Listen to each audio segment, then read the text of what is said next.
to introduce you all to our today's panelists.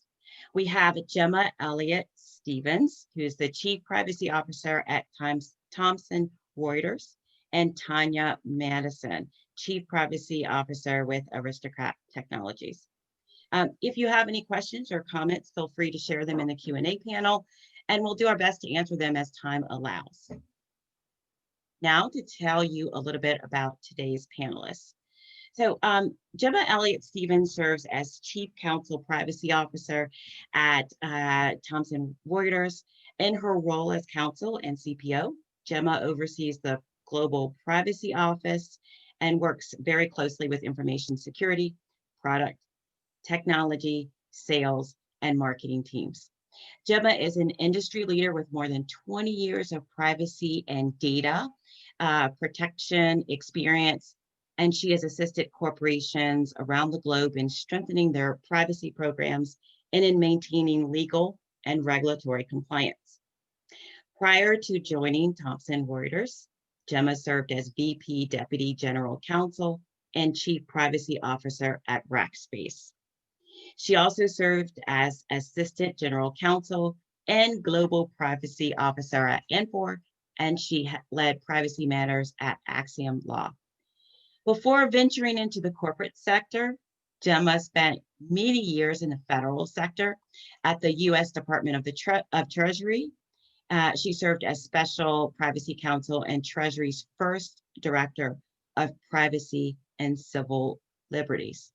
Gemma has also advised and supported other federal agencies, such as the Departments of Justice, Agriculture, Defense, Health and Human Services, and Veterans Affairs, as well as the Social Security Administration.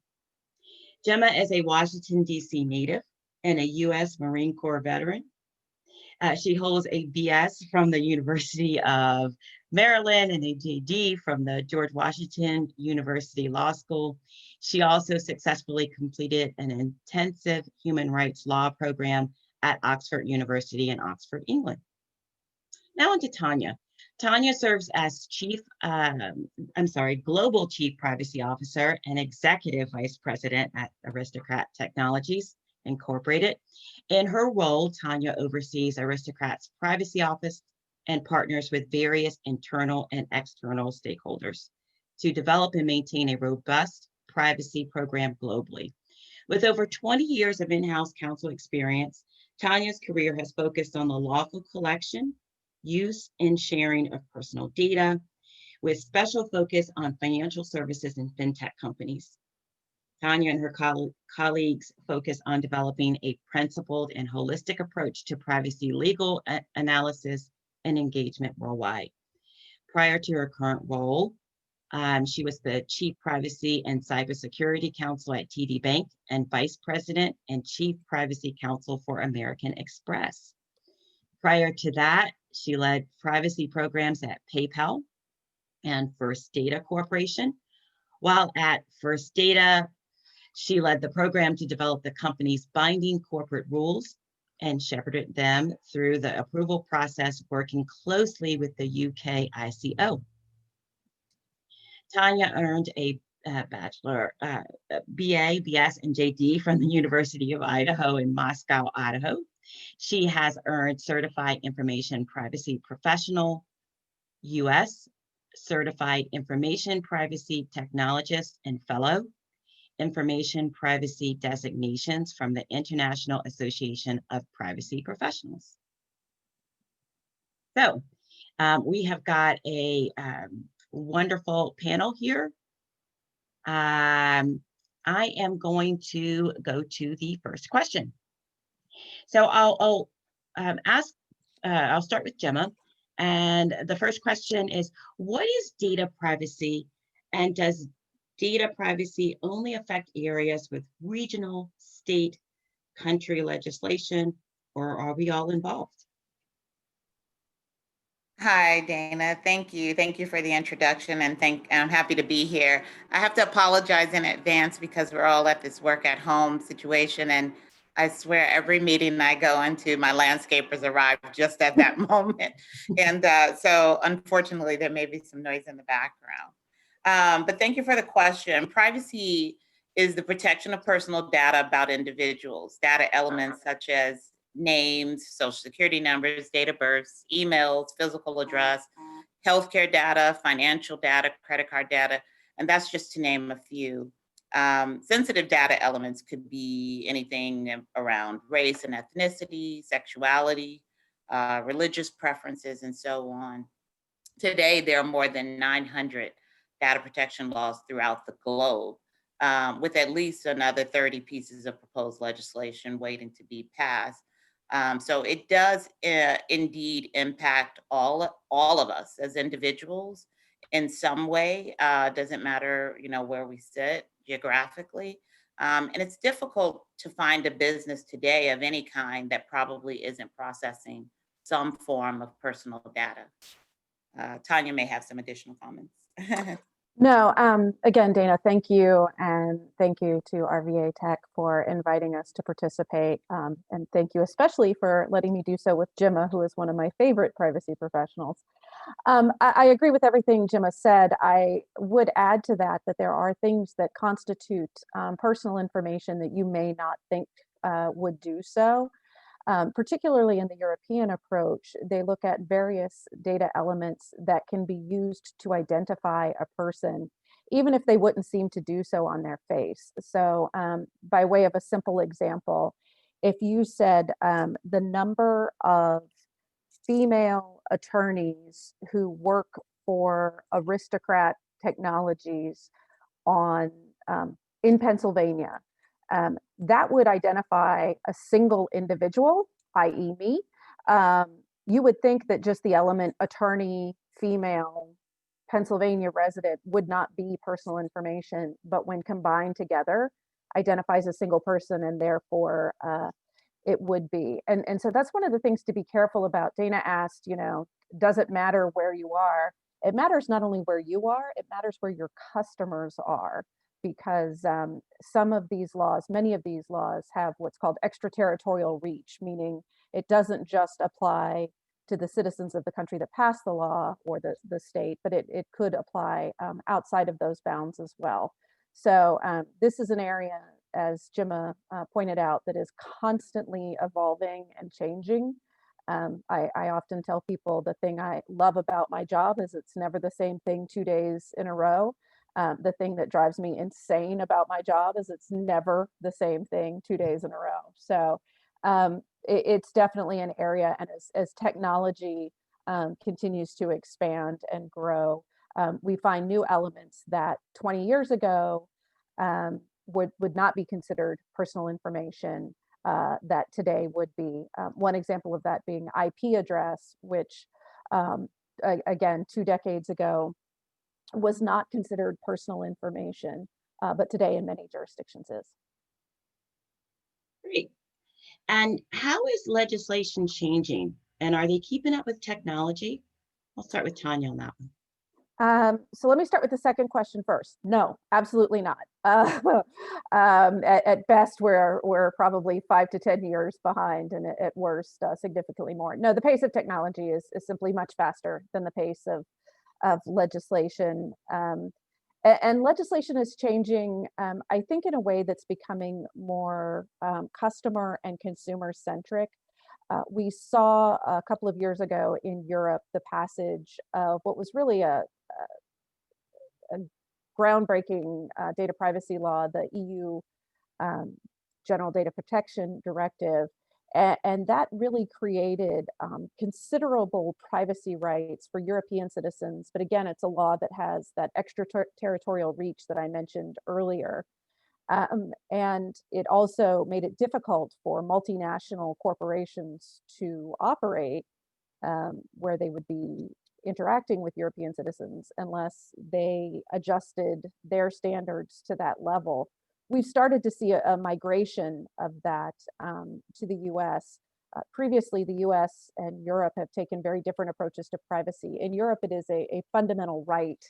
In the US, we take more of a sectoral approach where privacy is determined a bit by the business sector that would be impacted. So there are financial privacy laws, there are health privacy laws, there are privacy laws for children or educational activity, but there isn't a comprehensive federal US privacy law, nor, many people are surprised to find, is there an actual specific right to privacy in the US Constitution, unlike in other countries. So it's really been created out of legal decisions and legislation.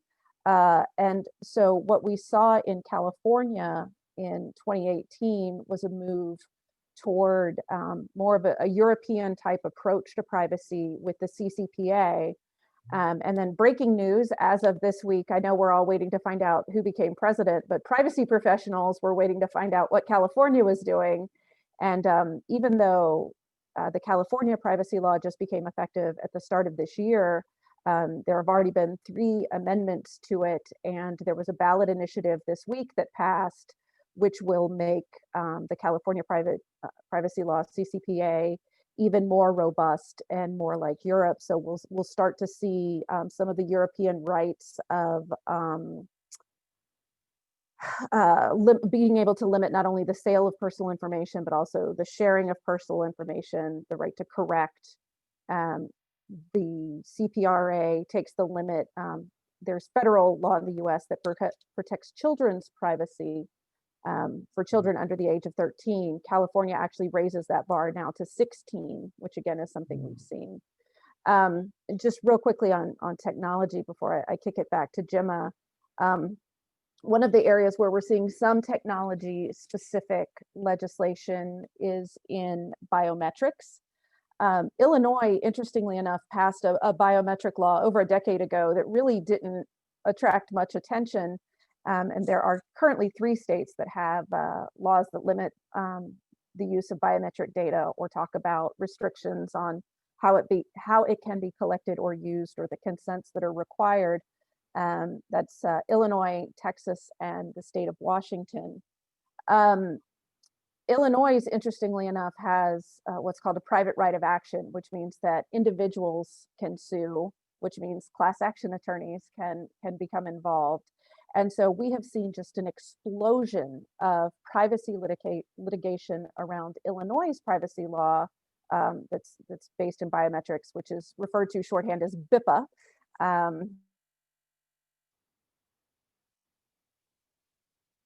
There was a $550 million settlement with Facebook just this year, having to do with biometrics. And we've seen big litigation involving Six Flags, involving Google. And so we expect that space to continue. There's 7 other states right now considering biometric data privacy laws. So you are starting to see some technology specific movement in legislation, as well as kind of technology agnostic, but taking more of a European approach. And we kind of see 3 major approaches in these state laws. One is the kind of European-like California law. Then there's an approach like the state of Nevada took, which is limited very much. It's limited to online operators, website operators, and it does require that there be an actual sale for financial compensation of data. And there are much more limitations and fewer consumer rights. And then you see other states that kind of just go their own way, like New York did recently with their state privacy law that was really directed at fintechs. So watch this space, because there is always something happening, but I'd love to hear.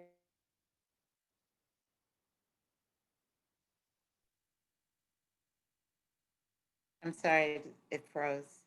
Yeah, it froze. I think she was passing the baton to you, Gemma. Oh, okay. Uh-huh. Yeah, no, I agree with everything she said. And, just kind of going back and thinking about, even what I said about there being more than 900 data protection laws. Just a step back a little, we use the term data protection. I probably use that more than I do even data privacy, because they are data protection laws, and data protection at large encompasses privacy, information security, and technology. And so, information security obviously involves the controls needed to protect that personal information and other data as well. And then technology being the tools, the products, the platforms on which our data lie. And so generally the legislation is, involves that world. And so is it keeping up? No, but it's also not considering, what it takes to be able to make these changes, particularly if you work in a technology space, and what goes into development, what goes into making these alterations, getting things on the roadmap. I mean, that can be problematic. And because of the number of laws, and it's ever evolving, ever changing, they may be asking for different requirements or the same requirements. This year alone, I mean, we have stuff happening in Egypt. We've had something recently passed in Brazil. Obviously, Tanya mentioned California. New Zealand's law just went into effect December 1st. I mean, so again, things are happening all over, and the way in which, I advise my company to deal with it, and other corporations as well, I'd advise is to start looking at a more global principles-based approach. And so we use a dedicated framework by which there are a set of principles that most of these laws will fit into. It's not really pragmatic to think that technology companies can keep changing because of everyone's different law. And so this is probably the most effective and efficient way of handling it, to focus on the principles and then how those laws fit into those principles. And that's what I'd advise for organizations. Yeah, I violently agree with Gemma. I don't think you'll find us arguing about too many things on this particular panel. I would say that the challenges are different for global multinational companies and smaller businesses in some ways, and in some ways, the smaller mom and pop organizations have the same obligations many times as the larger multinationals, just without necessarily the resources to meet all of those. So some of the laws do have limitations on, if it's less than 50 customers or that type of thing, then perhaps it doesn't apply, or you have to meet a certain dollar amount of doing business in a particular place before it applies. But in other cases, there's not. So that's where I go back to not only know your company and where you're operating, but know your customers, because thanks to, the internet, you may have customers all over the globe. And though you may be operating out of Richmond, Virginia, or Hanover, or Virginia Beach, or Newport News, or any of those other areas, that doesn't necessarily mean that that your customers are. And in fact, in the best case scenario, they're not. You've got customers from all over, but that does start to bring you under the rubric of those international laws. And it can be a real struggle to keep up with it unless you have someone like me or Gemma or outside counsel or other resources at your fingertips. And for a lot of smaller businesses, that's not necessarily a priority in their startup and fledgling stages. But it is something that you need to look at. I would add one more thing to Gemma's point. I too refer to data protection because I tend to take a more global view on these things. And while there's this plethora of privacy laws, there's also myriad cybersecurity laws. We saw in early 2000s, I think it was 2003, California passed the first state data breach law, which meant that now we all get the mail that very few people read saying, hey, guess what? This week it was your favorite store here, or your favorite restaurant here, or this government entity or whomever who may have suffered a breach, and your data is now gone or floating about in the wrong hands. Since 2003, now we have all 50 states, DC, Puerto Rico, who all have various data breach notification laws. And that's another area where, frankly, the states don't just pass the laws and then that's it. First of all, again, there is no federal data breach notification law. So you have to know where your customers are, because where they are may determine where you have to give notice in the state laws that apply. But those state laws also change on almost an annual basis, where For example, back to Dana's question about technology, as we see new data elements becoming particularly sensitive or useful, then state data breach laws are updated to include those. So we've seen a wave of of legislation updates that include things like biometric data being included in data breach notifications, or geolocation data, or username and password, or other things that when it started in California, it was basically, first and last name and social security number, or first and last name and driver's license number.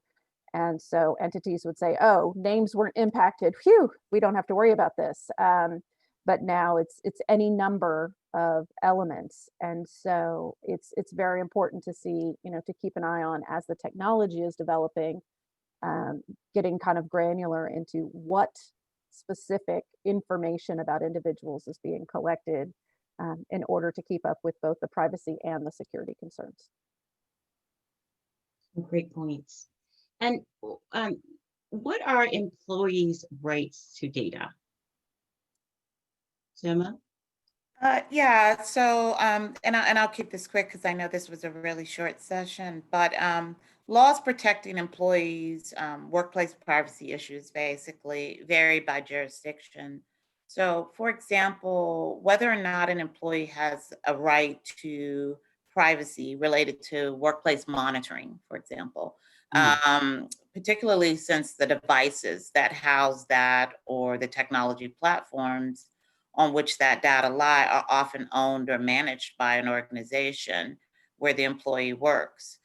So some employees may think they have a right to privacy, and in some cases they may, depending on what that content is, but by and large, those systems belong to the organization, and so monitoring may not happen. Again, laws may vary as to whether or not you can do that. Still, employees, like other individuals, have a right to have their personal data protected from harm, and it should be used, collected, or appropriately. And employees should be given notice about those uses. Typically, this is done in a privacy policy or privacy notice. An organization is responsible for putting technical, administrative, and physical safeguards in place to keep the employee data safe, and to keep all data safe, but particularly employee data, and also should be looking at the types of systems that employee data is going into, again, making sure that it has the right controls. So employees have rights, for sure, as it relates to them being individuals, and, individual privacy protections. But as an employer, there are certain things in which their rights may be limited. But this is being tested all the time, and cases are being brought into courts all the time. This is still new, even for courts. And so some decisions are precedent setting. Tanya, anything? No, I think you covered it. And Dana, I know we do have limited time. I saw we had a question in the Q&A, and I have to say I took a sneak peek at it, and I would love an opportunity to answer it, but I would also love to hear what Gemma has to say. Do you mind if we pivot to that before we Absolutely. Yes, tackle yes. anything else? So Claire popped in. She said, as a young woman, I'm always interested in hearing advice from empowered women. What advice would you give to girls my age? And she's a teenager. Tanya, you want to start? Yeah, I will kick it off, but Gemma, I'm actually really curious about your answer to this.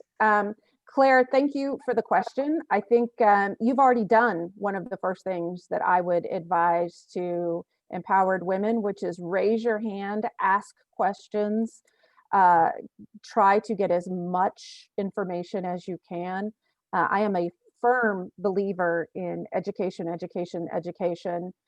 Whether it is formal education or whether it is gained through experience. I think some of the very basics, some of this advice is not sexy, but it's out there because it works. work hard, do not take no for an answer. Do not be afraid to fail. I think one of the things that, people in general, not just women, um, are afraid to fail because they don't want to look foolish. They don't want to reflect badly on other women. But some of your greatest lessons are learned from failing. And, Edison had to fail, 1,000 times before he finally got to the light bulb. But he got there. And I think too often, people don't want to speak up or admit that there are things that they don't know. Occasionally I will be asked a question by someone in the C-suite, and I may not know the answer. And it's perfectly valid to say, you know what, that's a great question. Let me circle back to you after I make sure that I have a solid answer for you. So I think all of those are very important. And just once you set your mind to something, hard work and continuing to follow it will take you a very, very long way. Mhm. Yeah, no, I absolutely agree with everything Tanya said. I'm involved in a lot of mentorship, and people reach out all the time. So that's one of the things that I would advise early on, to Mhm. seek a mentor to the extent Mhm. you're able. If you know the direction you're headed, or you think you're headed, it's always great to find someone in that space that you think can kind of give you a certain amount of guidance. The other thing, I'm what I self call what I'm called, and what people call me and know me as a growth manager. So I'm really into growing employees and stretching their potential. And so I would say, for individuals, to the extent that you are given anything that feels like it's out of your realm, or not something to which you should be assigned, or wasn't something you signed up for, look at everything as an opportunity. Everything, even if it feels wrong, even if it feels like it's pressure, even if it feels, just look at everything. And I have a book that I always recommend to people. I think it's excellent. It's a book by Chris Prentice, and it's called Zen and the Art of Happiness. And there is a line that Chris refers to all the time, and it's one of my famous lines. And it basically says that every event that befalls you is the best possible outcome that can occur. So even if you think that it's something that doesn't, again, feel right, or you're going down the wrong path, or there's a moment in time that just feels like a very bad moment, just sit and think about that every event that befalls you is the best possible outcome that can occur. And you'll be surprised where it leads. Gemma Wonderful. just reminded me of Um, one other thing that I would add mhm. um, in her growth mindset, which is I read a statistic once that said in order for women to apply for a professional position, they feel like they must meet every single requirement that's listed in a job description and then some, whereas men, if they meet anywhere between 40 to 60%, will go ahead and throw their name in. Um, Now, I'm not saying go after things that you're clearly unqualified for, but I would say, again, be bold and throw your name in there. You might be surprised. And to Gemma's, accept strange assignments. One of my very first strange assignments early in my career was learning the Gramm-Leach-Bliley Financial Privacy Act to explain not only to my business, but to some of our customers. And it launched a 20-year career for me. And it was certainly not where I thought my career would go. But I am tremendously grateful for it. And again, to Gemma's point, you learn sometimes as much or more from your setbacks as you do from your successes. So look around for what the lesson is in what it is that you're experiencing, because there is always one there if you're willing to look for it. Thank you so much. What a wonderful way to end today's session. Tanya, Gemma, you guys have been amazing, and we really appreciate it. Thank you. Thank Thank you. you. Huh? Bye-bye. Bye. Bye-bye.